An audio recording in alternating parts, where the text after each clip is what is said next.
Bem-vindos às Conversas Abertas na Universidade. Falamos hoje de professores, investigadores e representantes de universidades e politécnicos, designers institucionais, técnicos de inovação pedagógica, alunos no projeto Inove3P, um projeto de inovação pedagógica que congrega 10 instituições de ensino superior, liderado pela Universidade de Coimbra e com o apoio de fundos do Plano de Recuperação e Resiliência. Pode-se ensinar presencialmente e pode-se ensinar à distância. As ferramentas são distintas para cada tipo de ensino. Umas já conhecidas e usadas há muito pelos professores, outras ainda em processo de adaptação. O objetivo aqui é inovar, desenvolver novos conceitos de inovação pedagógica no ensino superior em Portugal. Portanto, muito focado no sucesso académico, no combate ao abandono escolar, na promoção de boas práticas de inovação pedagógica. E a ideia do Inove3P, de facto, é apoiar as instituições de ensino superior a desenvolverem novos planos de formação para os seus professores, melhorarem o ensino, melhorarem a aprendizagem e ajudarem, em termos de conclusão, desenvolver mais o sucesso académico e combater o abandono escolar. Os novos desafios para o ensino, para a aprendizagem e para as instituições universitárias foram debatidas na Conferência Educação à Distância e Inovação Pedagógica no âmbito do Inove3P. Da Universidade Aberta da Catalunha, o professor Alberto Sangrá apresentou o desenho dos modelos educacionais com os novos desafios para as universidades de ensino online e à distância. Junta-se agora a nós o professor Sangrá. Obrigada, Sr. Professor, por estar connosco. Na apresentação que fez na conferência, recordou os tempos de pandemia Covid-19 e frisou mesmo que esta época se tornou num marco. O problema principal é que não tem diferenças importantes entre os modelos anteriores à pandemia e os modelos posteriores. Desenvolver um sistema ou um modelo de formação, um modelo educativo, através de um sistema digital, não é somente falar através de um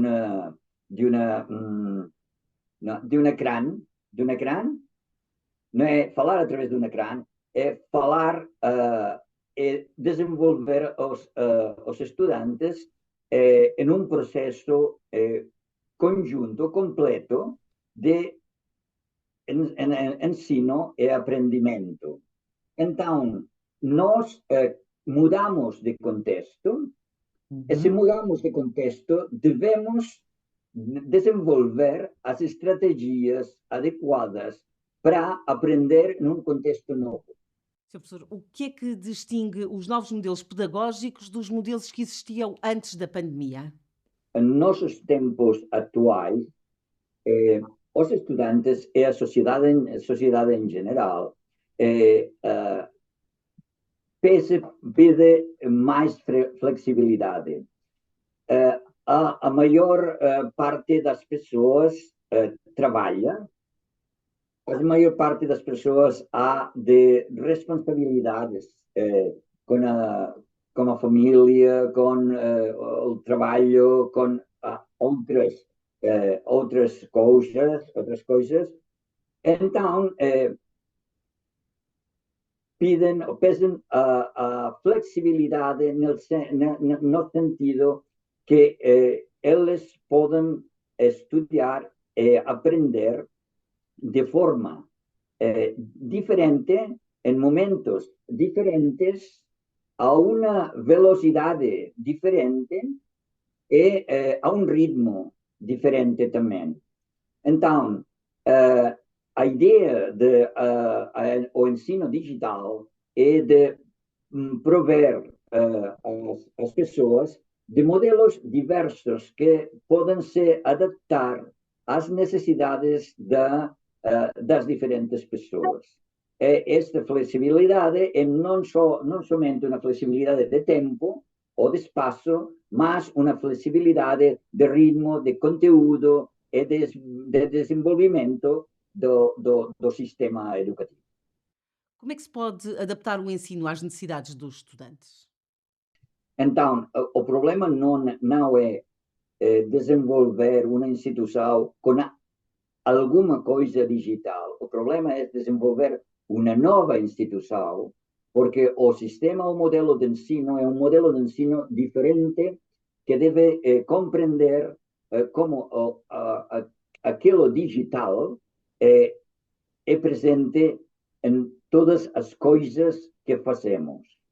Então, compreender como a tecnologia muda a forma em que nós aprendemos, como muda a forma em que nos relacionamos com as outras pessoas, os líderes devem compreender que a organização da instituição deve responder também a estas necessidades das pessoas e da própria instituição. Então, nós precisamos de líderes com uma mentalidade nova, com uma capacidade de compreensão com respeito a uma sociedade muito mais digital que atua de uma forma completamente diferente de como atuava quando esta instituição, 50 anos antes,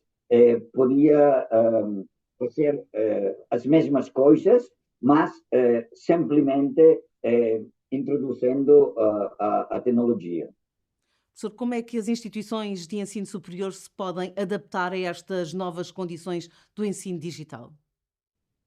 Do meu ponto de vista, uma coisa muito importante é compreender que a tecnologia nos oferece muitas possibilidades e, ao mesmo tempo, muitos riscos.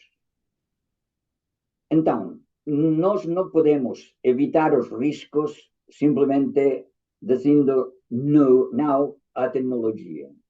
Nós devemos afrontar os riscos sabendo que podemos desenvolver muito melhor as nossas instituições para converti-las, para fazê-las, para mudá-las e fazê-las convertir em instituições do século XXI. Então, para fazer isto, uno deve provavelmente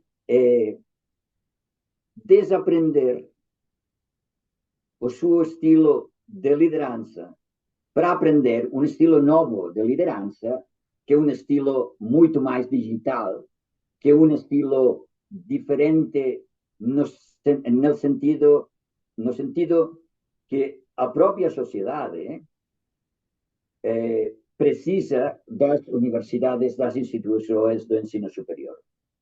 Nós devemos escrever com a mão, nós devemos ler, mas nós devemos também utilizar a tecnologia para o desenvolvimento das pessoas humanas. Obrigada, Sr. Professor, pelos seus esclarecimentos. Já lhe chamam o terceiro espaço nas universidades, não são nem docentes nem estudantes, mas são profissionais de ensino superior a desenhar novos caminhos de aprendizagem. O apoio é técnico e pedagógico. Em colaboração, criam estratégias inovadoras e focadas na acessibilidade. É uma espécie de auxílio especializado para a criação de recursos, revisões curriculares ou outras atividades. Então, quando eu te disse, por exemplo, que os professores chegam com alguma demanda, a gente utiliza essa primeira fase, que é a análise. Então, a gente lê o material que eles têm, entendendo, né, quais que são os objetivos, o que eles pretendem, quais que são esses materiais, para depois a gente partir, então, para a fase do desenho, implementar melhorias, se for o caso de um curso que já existe, né, tentar implementar melhorias, se for um curso novo, também construir junto com eles essas estratégias. Depois, a fase do desenvolvimento, a gente vai criar esses recursos utilizando inúmeras ferramentas de autoria, que a gente chama assim, que podem ser várias, né, e preocupando sobretudo com a questão da interatividade, mas a gente pode criar PowerPoints narrados, apresentações interativas, vídeos, infográficos ou outras. No final, a partir do feedback que os alunos dão, a gente verifica se é preciso melhorar ou não também aquilo que foi proposto, seguindo mais ou menos nesse método. Quando a gente olha, né, para os cursos da universidade nos seus vários níveis e vários ciclos, a gente procura, sim, pensar essas estratégias com foco na inovação, no engajamento, na inclusão, e com essa característica, né, da universidade, que é o modelo assíncrono, pensar estratégias ainda mais engajadoras, né, das pessoas estarem ali de forma autônoma também, com foco no que os próprios estudantes possam construir o seu processo de aprendizagem. Na nova Unidade de Desenvolvimento Experimental e Apoio ao Ensino à Distância na Universidade Aberta, estão 6 designers instrucionais e 3 técnicos de inovação pedagógica. Vamos agora para o Laboratório de Inovação Pedagógica em Coimbra, onde se encontra Fernanda Nogueira. Fernanda, a unidade é nova na universidade, mas já tem vários projetos em andamento. Nós estamos neste momento a atravessar por um momento de convulsão em que, de facto, novas solicitações aos docentes estão constantemente a acontecer, não é? A disseminação da inteligência artificial, a internet das coisas, esta quarta revolução industrial tem um impacto significativo no processo de ensino-aprendizagem. E aquilo que é fundamental conseguirmos suportar e apoiar é esta reflexão em torno destes novos desafios. O que é ensinar online, tendo em conta estas novas realidades e, sobretudo, ensinar para um mundo para o qual não sabemos ainda o que é necessário formar, não é? Então, este pensamento, este desenvolvimento profissional dos docentes é fundamental e enquanto estrutura dentro da universidade, o objetivo é ajudarmos, de facto, os docentes a fazerem este percurso de uma forma apoiada, sustentada, com indagação, com experimentação, e por isso mesmo é que, no âmbito deste projeto, para além de toda a disponibilização deste suporte, está também pensado a existência de espaços para esta criação de comunidades de prática. Não se sabe qual será o novo normal, mas seguramente será diferente daquele que existe. Como é que se pode preparar a universidade com vista ao futuro? No âmbito da unidade, desde o início do ano letivo, temos vindo a trabalhar com as coordenações em particular para tratarmos das questões da avaliação no digital, não é? Todas esta dinâmica nova também que está implementada na Universidade Aberta. Nós iniciamos um processo também de apoio aos docentes para os conseguir ajudar a refletir sobre este processo. Estamos também, neste momento, a mapear também as necessidades de formação, que foi implementado também ao nível do próprio consórcio do projeto do Inove 3P, um questionário que foi aplicado a todos os docentes, precisamente para conseguirmos também recolher estas necessidades de formação. Estamos a mapear essas necessidades e também a mapear as práticas pedagógicas inovadoras, ou seja, o objetivo também é, com este trabalho, conseguirmos dar visibilidade, disseminarmos boas práticas, coisas que já estão a acontecer, tanto internamente como externamente, e podermos discutir com os docentes estas questões, estas necessidades também de reflexão sobre novas abordagens. Como é que os docentes estão a reagir a estas novas abordagens? É um desafio para muitos, os cenários emergentes que neste momento estão a borbulhar, no fundo, por todos os campos, e sentirem-se apoiados neste caminho é fundamental. Tem, de facto, revelado esta necessidade e esta vontade de conseguirem ter este suporte adicional, para além, obviamente, da partilha de práticas entre os próprios docentes, existir outros colegas que possam, de facto, trazer e promover esta discussão, promover esta reflexão, este debate, afigura-se para eles como algo muito importante. Obrigada, Fernanda, pelos seus esclarecimentos. Lisboa também se prepara para ter um laboratório com ambientes diversificados, dedicado à experimentação e desenvolvimento de novas metodologias de ensino. O espaço vai fomentar o trabalho em equipa, a partilha de experiências e conhecimentos, a interação de novas metodologias.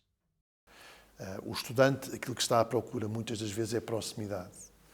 E essa proximidade não tem necessariamente que ver com uma relação direta entre docente e estudante, mas proximidade em relação ao contexto de aprendizagem onde o estudante se situa. E esse contexto de aprendizagem pode ser enriquecido com ferramentas de inteligência artificial, com o envolvimento com outros estudantes, com atividades de autorregulação, que se utiliza muito na educação e na psicologia educacional. O Inove 3P quer promover práticas inovadoras e capacitar e valorizar os docentes do ensino superior. Ser um dos centros de excelência nacionais de inovação pedagógica. Nós não gostamos muito da terminologia centros de excelência. Aliás, permita-me dizer, ou tentar citar de alguma forma, a expressão da professora Patrícia Rosado Pinto, que é Presidente do Conselho Nacional de Inovação Pedagógica, que se refere mais do que centros de excelência, nós queremos ser um centro para a excelência. Os nossos colegas estrangeiros nos aconselharam a chamar para a excelência. São, digamos que, estruturas de apoio ao docente e ao estudante.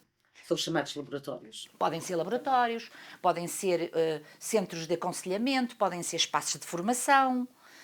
Cada consórcio tem tido aí alguma criatividade, mas comprometeram-se a criar 7 e foram criados. Constituído por especialistas nacionais e estrangeiros, o Conselho propõe-se promover a inovação e a formação pedagógica para os docentes do ensino superior. Em articulação com os consórcios, quer-se criar uma cultura de colaboração e partilha, produzir referenciais de boas práticas e recomendações de política pública de educação superior em 5 grandes áreas. Primeiro grande tema, tecnologias. Em que medida é que as tecnologias ao serviço da educação podem promover a inovação nas instituições de ensino superior? Portanto, tecnologias ao serviço. Aqui fizemos sair a inteligência artificial, porque não é bem uma tecnologia, é muito mais do que uma tecnologia, é uma entidade, é uma nova forma de aprender. Portanto, há um grupo dentro do Conselho que tem estado preocupado com estas questões. Quando eu digo tecnologias, digo o uso do telemóvel na sala de aula, por exemplo.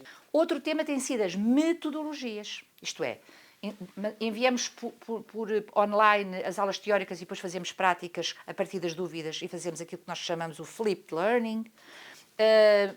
Usamos o Project-Based Learning, usamos o Team-Based Learning. O que é que existe à nossa disposição para podermos utilizar? Metodologias. Outra questão que nos tem preocupado. Estruturas de apoio. Sabemos hoje, com o público diversificado que temos, que não aprendemos só na sala de aula. Aprendemos na biblioteca, aprendemos nas salas dos computadores, na medicina aprendemos à cabeceira do doente, aprendemos em muitos sítios. Portanto, o terceiro tema tem sido espaços de aprendizagem. Em que medida é que podemos melhorar os sítios onde se aprende. E aprendemos uns com os outros, muitas vezes, não é? Pronto. Depois, outro tema que nos tem preocupado é como é que nós criamos estruturas transversais nas universidades e nos politécnicos que possam apoiar tudo isto. Porque o docente está a dar aulas, tem que investigar, tem que fazer trabalho na comunidade, enfim. E, portanto, como é que nós podemos... E é aí que cabem os instructional designers, os educational technologists, desculpem os estrangeirismos, mas são pessoas que podem apoiar o docente nestas novas práticas. Último tema, que é transversal a estes todos, a formação dos professores. É preciso inovar e, para inovar, é preciso ter professores diferentes. Para ter professores diferentes, tem de haver formação, segundo Patrícia Rosado Pinto. O que os professores ensinam é diferente do que vão ter de ensinar. Mas isto, para mim, é um desafio, porque já não faz sentido ensinar o quê, porque isso está muito, mas é porquê. E isto desenvolve pensamento crítico. Que fontes é que vocês foram utilizar? Porquê é que escreveram assim? Critiquem lá o que o chat diz. Digam lá como é que vocês diriam. Porquê? E é este porquê que eu acho que eleva a aprendizagem no ensino superior, na educação superior, diria até. Porque eleva para a parte crítica, para a síntese, para a análise, para os juízos de valor. O que está tão acessível que já não faz sentido dar uma aula teórica sobre algo que eles podem ir buscar ao outro lado. Para falar sobre a importância da formação para os jovens empresários, está connosco a diretora executiva e também membro de gestão da ANJ, Associação Nacional dos Jovens Empresários. Obrigada, Ana Jogo Mendes, por estar connosco. Começo por lhe perguntar qual é a importância da formação para a Associação. Teresa, antes de mais, muito obrigada pelo convite para estar presente no vosso programa. Para nós, a formação contínua, e eu refiro-me à contínua, que é distinta da formação de base académica, a formação contínua é fundamental e está totalmente alinhada com a nossa missão, desde o início da ANJ, de apoiar, capacitar e impulsionar o crescimento dos jovens empresários e empresários e as empresas de Portugal. Porque é um dos focos principais também da Associação. Precisamente. No fundo, as duas grandes áreas core da Associação são o empreendedorismo, que é enfim, a nossa gênese, a nossa razão de ser, e a formação, que é como que um braço armado que apoia também a área do empreendedorismo. Depois temos ainda um projeto que evoluiu organicamente, que é o Portugal Fashion, e são estas as três grandes áreas de atividade da Associação. Sim. Os empresários olham, qual é a visão dos empresários sobre a formação ao longo da vida?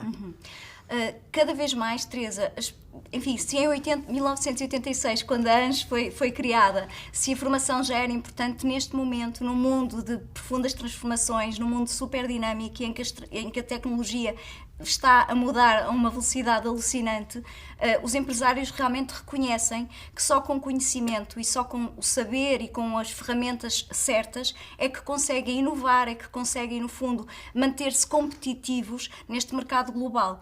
E, portanto, sem dúvida que cada vez mais, e eu diria até, e vou-me focar no nosso público-alvo, que são os empresários jovens, para um empresário jovem não ter conhecimento e não estar atualizado é morrer. Qual é a área de maior procura? Neste momento são as áreas mais tecnológicas, como por exemplo aquela palavra, as duas palavras que estamos habituados a ouvir, tanto a inteligência artificial, mas mesmo a cibersegurança e tudo o que está relacionado com a transformação digital. Porque depois esta transformação digital também acontece junto das áreas do marketing, neste momento gestão de redes sociais e outras, e depois nos processos de automação, por exemplo, nas indústrias, nas fábricas. Portanto, a transformação digital é das áreas com maior procura. Sim. Porque a ANJ, independentemente de estar sediada no Porto, ela dá formação a todo Portugal. É verdade. Teresa, nós estamos na sede, portanto no Norte, e depois estamos em outras 4 regiões, nomeadamente Lisboa, o centro, onde estamos em Coimbra, o Alentejo e o Algarve. E se antigamente nós fazíamos muita formação presencial, aliás era toda maioritariamente feita presencialmente, neste momento eu não quero arriscar um número, mas diria que talvez cerca de 90% das nossas formações são feitas online. E online de modo síncrono e assíncrono, muito mais síncrono, naturalmente. Isso veio revolucionar, e temos de agradecer ao Covid-19 por causa disso mesmo, veio revolucionar, no fundo, a democratização deste ensino e desta aprendizagem. Neste momento as pessoas podem viajar para o estrangeiro a trabalho e podem frequentar a formação, ou estar no seu local de trabalho, precisam de estar na fábrica e ao mesmo tempo naquela manhã estão a fazer formação. Portanto, essa quase ubiquidade em que nós podemos estar quase em 2 lados ao mesmo tempo é muito importante no caso da formação, porque aí nunca perdemos, tendo em conta o nosso contexto de trabalho ou a nossa localização geográfica, nunca estamos penalizados. Daí eu ter referido a democracia de acesso ao conhecimento. Ana falou numa área muito importante, ou seja, um trabalhador que está na fábrica e que pode frequentar uma formação. Hoje, o chefe, o patrão, tem abertura para permitir que os trabalhadores possam estudar durante o seu tempo de trabalho? Tem. Cada vez mais tem. Até porque, enfim, nós sabemos que existe aquela formação que é obrigatória, do ponto de vista legal, e em que todos os colaboradores são obrigados e as empresas têm de disponibilizar esse tempo. Mas a verdade é que neste momento essa formação já é uma necessidade e, portanto, os empresários reconhecem essa necessidade e por isso não têm qualquer problema, pelo contrário, até incentivam essa aprendizagem ao longo da vida. Porque quando numa fábrica, olhando para um ambiente fabril, quando numa fábrica vem uma tecnologia nova, uma máquina nova, o colaborador ou o operador da máquina tem de estar atualizado. De estar informado. Sim, totalmente. A ANJ trabalha em parceria com as empresas para perceber a necessidade dos colaboradores. Sem dúvida, sim, Teresa. Nós, na verdade... Ou seja, constrói-se hoje as formações lado a lado. Esse é o bom de nós termos uma associação, porque na verdade estamos muito próximos das empresas. Nós, na nossa direção nacional, temos 17 representantes, portanto temos 17 diretores na ANJ e todos eles vêm de empresas e todos eles são jovens empresários e no fundo nós o que fazemos, para além de promovermos inquéritos ou outro tipo de auscultação junto dos nossos associados, nós estamos presentes também com muitos parceiros e vamos bebendo muito do que o mercado necessita e é por isso que a formação contínua também se adapta tão melhor às necessidades das empresas e dos colaboradores dessas empresas, mais do que às vezes o ensino académico que está mais cristalizado porque é mais difícil de mudar. A área de formação profissional é mais fácil e a formação contínua. Ana, o PRR trouxe também quase que para a pantalha, não é? Portanto, muito a palavra formação e permitiu que muitos jovens, muitos empresários possam participar. É verdade.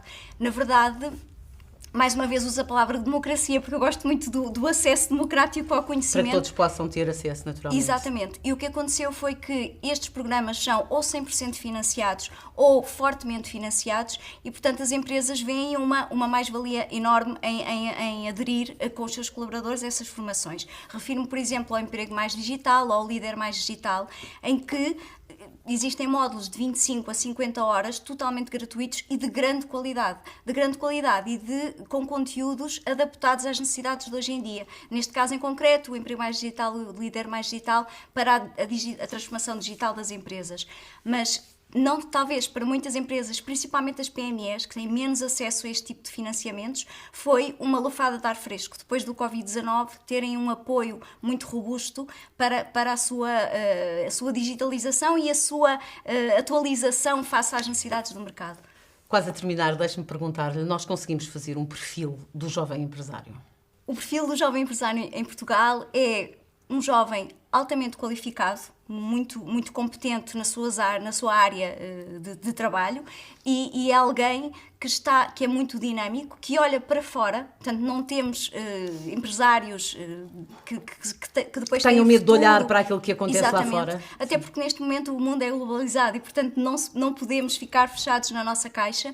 São, como eu dizia, altamente qualificados, muito dinâmicos e competem, como nós sabemos, aos mais altos níveis de rigor em todo o mundo. E é por isso que quando vamos para Silicon Valley ou para qualquer outro meio de startups e de empresas de alto potencial e de elevado potencial de crescimento, nós damos cartas lá fora. Portanto, sim, eu diria que assim, numa nutshell, é o perfil do nosso jovem empresário.